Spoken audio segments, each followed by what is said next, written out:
Hi everyone, my name is Victor Coronado, Senior Associate here at K Properties and Investments. Thank you everyone for joining us on the K Properties 1031 Exchange DST Investment Conference Call. We will begin with risks and disclosures. DST 1031 properties are only available to accredited investors, generally described as having a net worth of over $1 million exclusive of primary residence and accredited entities only. Those are generally described as an entity owned entirely by accredited individuals and or an entity with gross assets of greater than $5 million. If you are unsure if you're an accredited investor and or an accredited entity, please verify with your CPA and attorney. The information herein has been prepared for educational purposes only and does not constitute an offer to purchase securities, DST properties, and or real estate. Such offers are only made through a private placement memorandum, PPM, which is solely available to accredited investors and accredited entities. Securities are offered through Finex, member FINRA, and SIPC. Finex and K Properties are separate entities. This material is not to be interpreted as tax or legal advice. Please speak with your own tax and legal advisors for advice, guidance regarding your particular situation.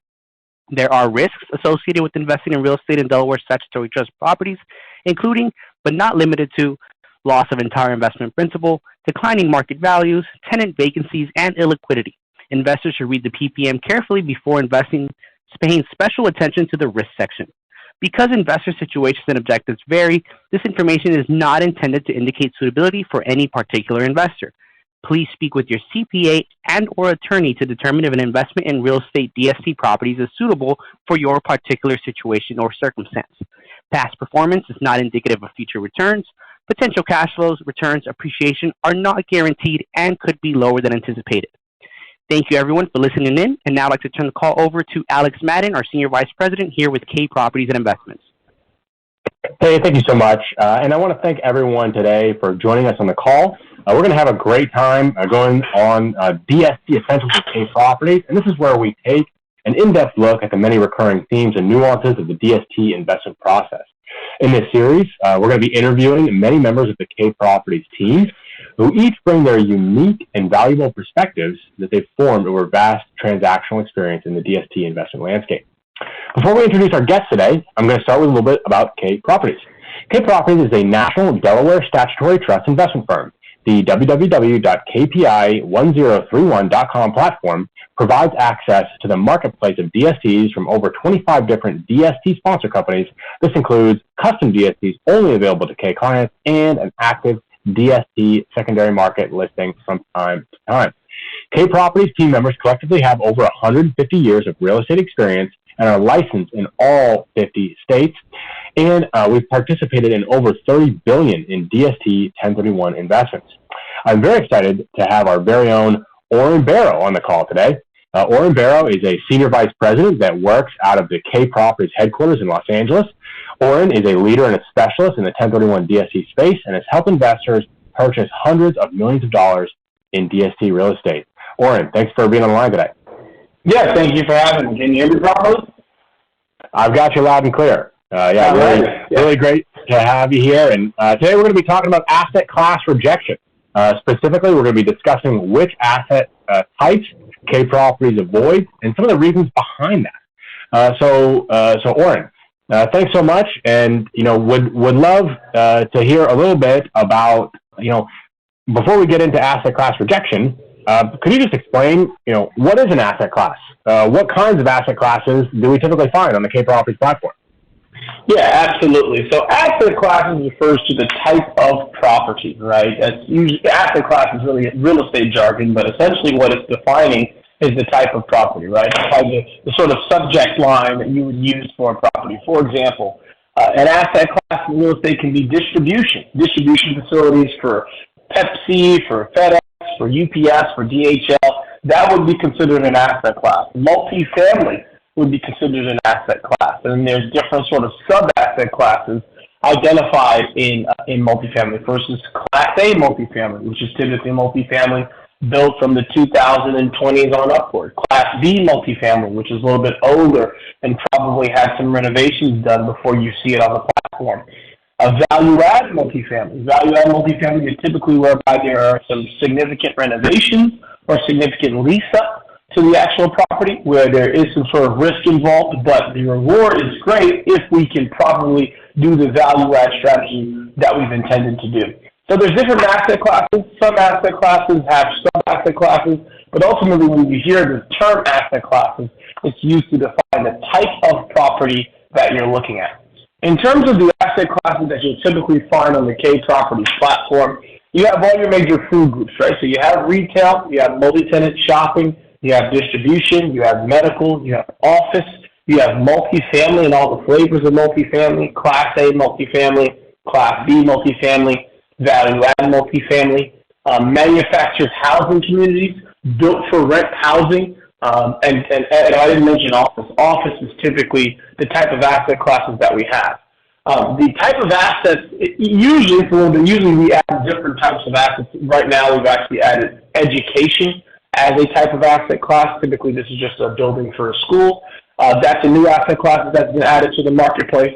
But ultimately, over the years, as different asset classes become more and more popular and more sort of amenable to the actual DST marketplace and its investors, we will add them to the platform. But I think it's actually easier to name the asset classes that we don't do. And I think those are the asset classes that we'll be getting into today. But just to sort of name them off, first you have hospitality. So that's, hotels, mini hotels, motels, those types of asset classes we tend to avoid. Senior care and memory care, right? Senior care, memory care, and that sometimes is a surprise to investors. We do have an aging population in the United States, so those asset classes are becoming more and more popular with higher occupancy rates. But as we'll get into a little bit later, those asset classes have their own issues. It can be very risky for investors, especially in the Delaware Statutory Trust structure. We also don't do student housing. So student housing is an asset class that we've not done. We invited to our own actual marketplace a couple of years ago, and then after the pandemic, we saw that there's more risk attached to that asset class than ever before, so we decided to take it off our menu. Am I missing any of these asset classes that we don't do? I know senior care, memory care, hospitality, and student housing. Is there anything else, Alex, that I'm missing on that list that we've decided not to do? Sure. No, I think that really hits it at a high level. The only one I would add on there is oil and gas. Okay. There are some different oil and gas type of DSCs out there. It's a specific asset class, and without without going into each one specifically, because we will do that in a moment. But why? What's the thought process? What's wrong with these asset classes writ large that we would just wholesale write off a whole swath of investment real estate? Yeah, of course. So the Delaware Statutory Trust is a very rigid structure. If anyone is having what they call issues going to sleep, or even if they just want to know more in depth about the DST, there's something called the 7 deadly sins that essentially make the asset class very rigid, which is why Revenue Ruling 2004-86 allows the Delaware Statutory Trust to be admissible for 1031 exchange proceeds. It's because of its rigidity that it qualifies for 1031 proceeds. In that rigidity, however, certain asset classes just don't fit the bill. Certain asset classes already have inherent risk built into them, like hospitality, like senior care, like memory care. And in order to properly manage those asset classes, you need the flexibility to be able to infuse cash, to be able to change course if necessary, to be able to withstand any sort of economic burdens that hit those asset classes. It's no mistake that during times of economic downturn, hospitality assets are one of the first ones to be hit, right? Because people stop traveling and therefore hospitality tends to suffer.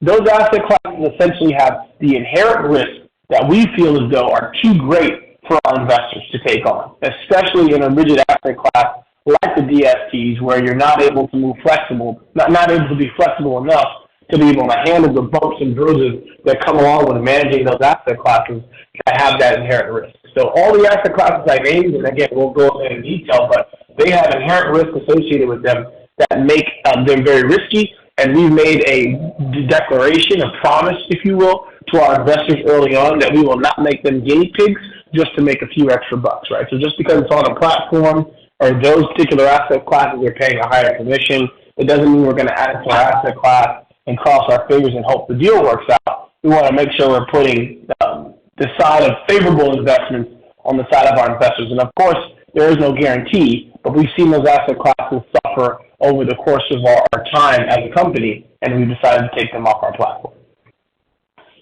Yeah, no, I think that's great. And looking across, all of these, what they have in common is that they're historically very volatile, and the ways that you can hedge against volatility do not suit themselves well to the DST structure.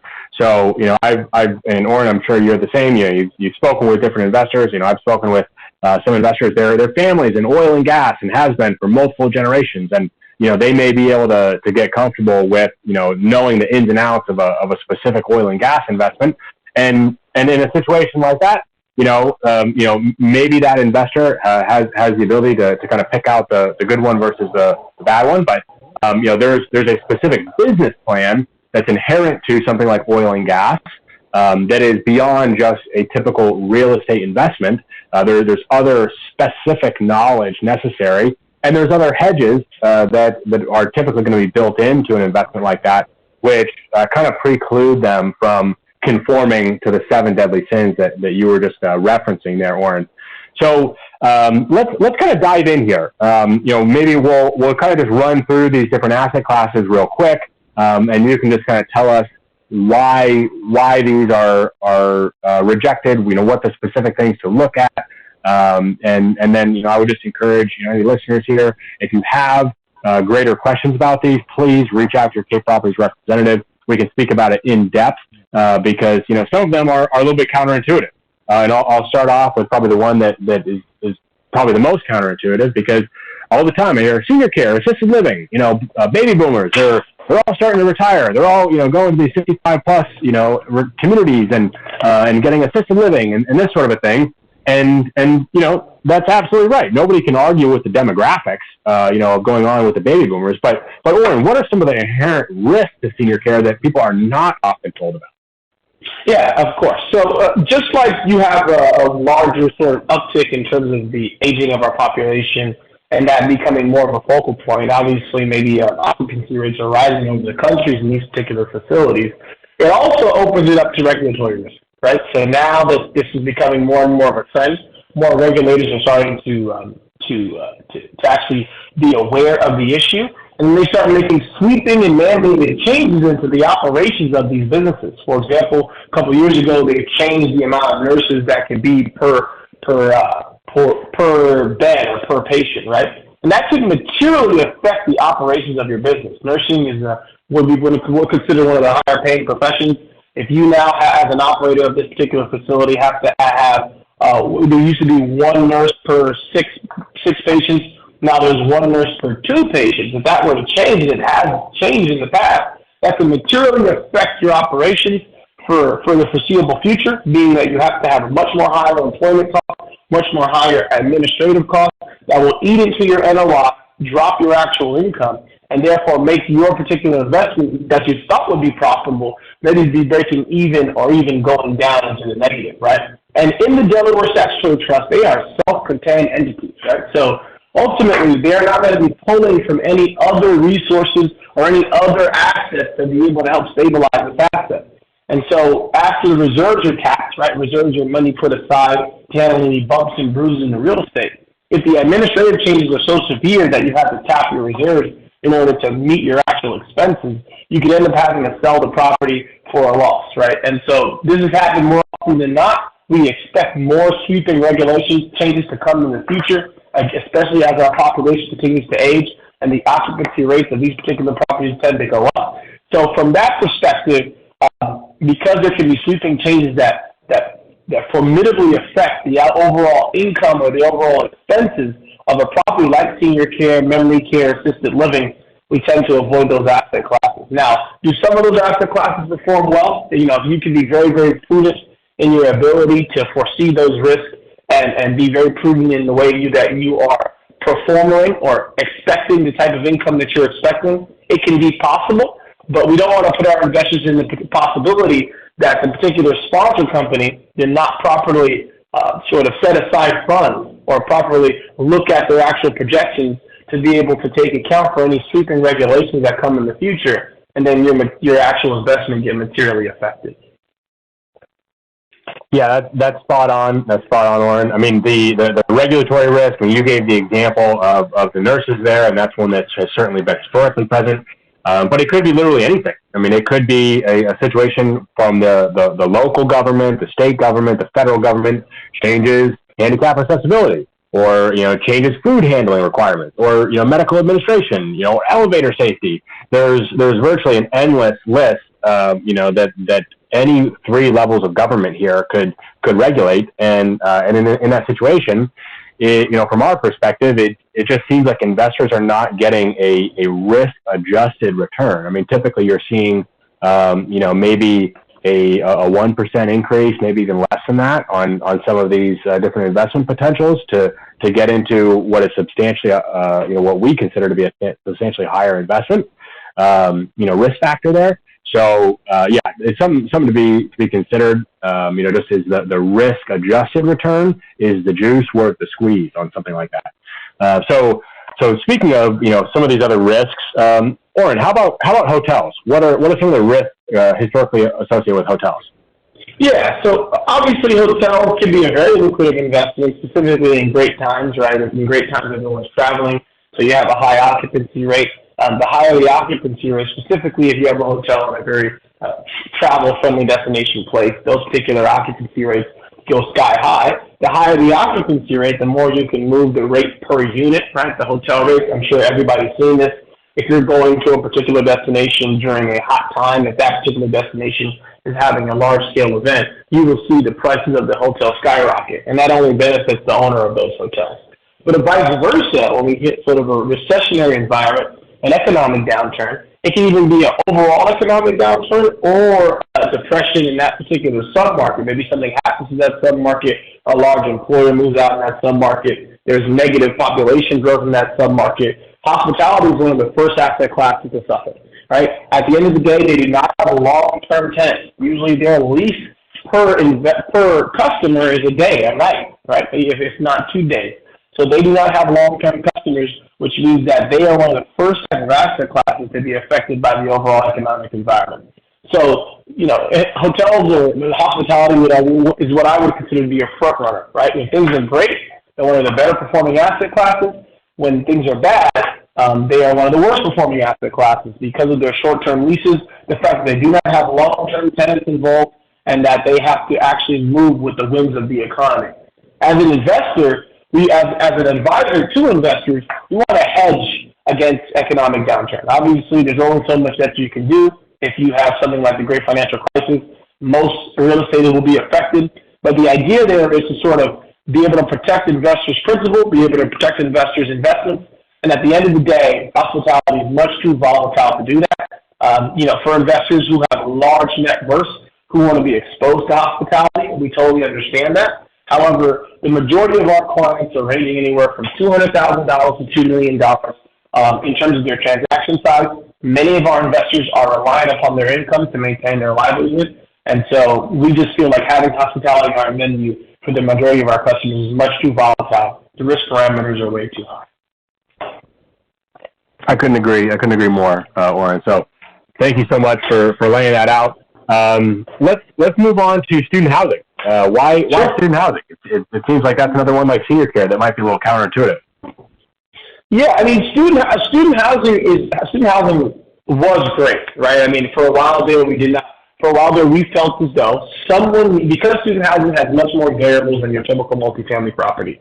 Early in K properties sort of formation, we felt like there was not a sponsor company out there that we felt had enough necessarily built up experience in managing the actual student housing in the Delaware Statutory Trust. You have to remember that student housing is cyclical, right? At the end of the day, it's not always full like a normal multifamily property would be. Students typically go home for the summertime. And so the idea there is that there's a specific lease-up period in student housing, I believe anywhere from May from May until June, they have to have the property 100% leased up. Now, one of the benefits of student housing is many times you have, instead of having the actual student on the hook, you have the parents on the hook, correct? And so the parents typically have much better balance sheets than the students, And so you have a much better tenant base than you would if you're renting directly to students. The problem is that if you don't get the property leased up properly during that lease-up period, you will face economic hardships for that entire school year. So the lease-up period is very, very vital. Making sure that you're upgrading the actual student housing, making sure the student housing is actually very, very attractive to the incoming student base or the returning student base is vital to the operations of student housing. Now, student housing obviously is different than multifamily because many times you would have what normally in a multifamily property, you would have one person to a 500 square foot unit. In student housing, you could have 3 people to a 500 square unit. So that is different in student housing. There's actually much more that you can squeeze per square foot out of a student housing property than you can out of a multifamily property, which is typically why when we had student housing properties, the cash flows are much higher. Obviously, enter the pandemic. No one was going to school. If anyone was going, and not necessarily no one was going to school, but no one was staying in the student housing because of how close proximity they were to other students. It wouldn't have been deemed safe by local or state or federal government. And so many students decided to work to be able to do their actual schooling remote. Many student housing facilities have not recovered, right? And that's because the majority of the student housing that we have in the DST platform are not school-sponsored. They're school-sponsored student housing where it's very, very close to the campus, and typically the university will own them. And then on the outskirts of the actual university is where sort of private label student housing is owned. And so obviously those student housing deals have yet to recover. Some have, many have not. And so we're seeing that as a potential shift in the culture of how we look at student housing. Are students going to be living on campus, or are they going to be getting apartments with their friends and their colleagues and staying off campus and not necessarily utilizing student housing properties? And so those particular deals we feel like are much too volatile, being that they have that very, very tight window in the leasing up period, being that many, many students are not staying in those particular type of asset classes anymore. If you can get a student housing property that's very close to the university and is always having occupancies, then you've got yourself a great investment. However, we don't want to make the wrong bet that is not the particular case and that you're suffering with a particular investment that's supposed to have a particular cash flow requirement or cash flow distribution and is yet to meet it year after year because they're missing their projected numbers on that lease-up period. So that's why we're avoiding it, and I think we'll do so for the foreseeable future until the culture of academia and people staying in student housing changes. That's exactly right, Oren. I think you hit the nail on the head there, where the reality is that you've got a very narrow lease-up. In traditional multifamily, you can, if you lose a tenant in the middle of the winter or in the spring or summer or fall, it doesn't really matter. You can go and get another tenant in place. With student housing, it's in line with the cycle of education, the start of the school year. If you don't get fully leased up, prior to that school year, chances are you're probably not going to get fully leased up throughout the rest of the year. And so there's obviously some inherent risk there. It's also a little bit more difficult to reposition a student housing asset. I don't know how many of our listeners have walked a student housing project recently, but they're usually going to be built to be basically indestructible. Cinder block, walls and that sort of a thing. They're more of the suite style of housing, not something that your typical family of 3 or 4 is going to want to go ahead and move into.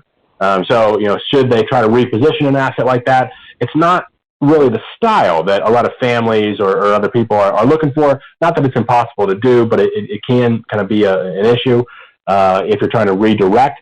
And then lastly, supply. So supply is really the great killer of student housing here, where if we've got the brand new biggest, bestest rooftop pool, everything's looking great, and that's great for a few years. But what happens, if and when another beautiful new project is built across town or down the street? Well, all of a sudden, where we were fetching top of the line prices, now we're looking at potentially giving concessions just to get to the minimum occupancy requirements. Because students are looking, they finally made it to college and they're willing to no expense spared for 4 years and looking at the new property. So there's a lot of volatility that we've seen there, and we just don't think it's really something that we would want to be recommending particularly at this point in the market cycle. So, Oren, I know we're going a little bit long here, but let's just kind of wrap up. What I think most people would consider a softball. Why oil and gas? Why would we not invest in oil and gas? Yeah, oil and gas has been speculative for a long time. I mean, inherently it's speculative, right? I mean, at the end of the day, they're going to different wells, trying to hit oil. If it does, then it's very profitable. If it doesn't, then you're stuck with an empty well, and your investment could essentially go down to zero, right? Inherently, it's very, very risky. It follows the same exact sort of principles that we use for hospitality.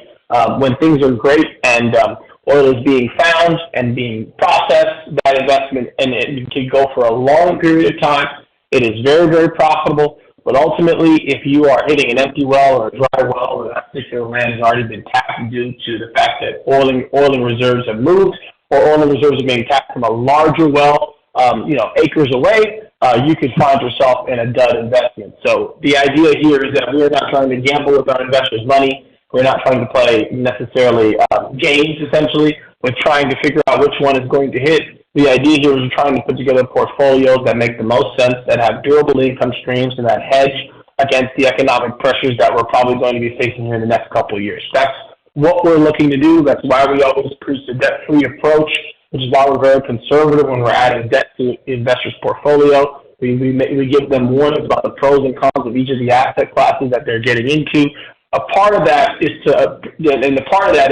sort of avoiding asset classes like oil and gas, like hospitality, like senior care and memory care, and like student housing that sort of have a very much volatile activity, very volatile characteristic to them, and that's what we sort of stand on and build the business on. Absolutely, Oren. Well, thank you so much for taking the time today, and really just phenomenal information there, Oren. Thanks for being on with us. Yeah, thank you guys for having me. Again, please, if you have any questions regarding the asset classes that you may be invested in or that are on the DST platform, please give your local representative from K Properties a call or visit our platform, which is www.kpi1031.com. Thank you for having me out. Absolutely, Oren. That's great. And on that platform, you'll see that we have between 20 and 40 different DST offerings from over 25 DST sponsors.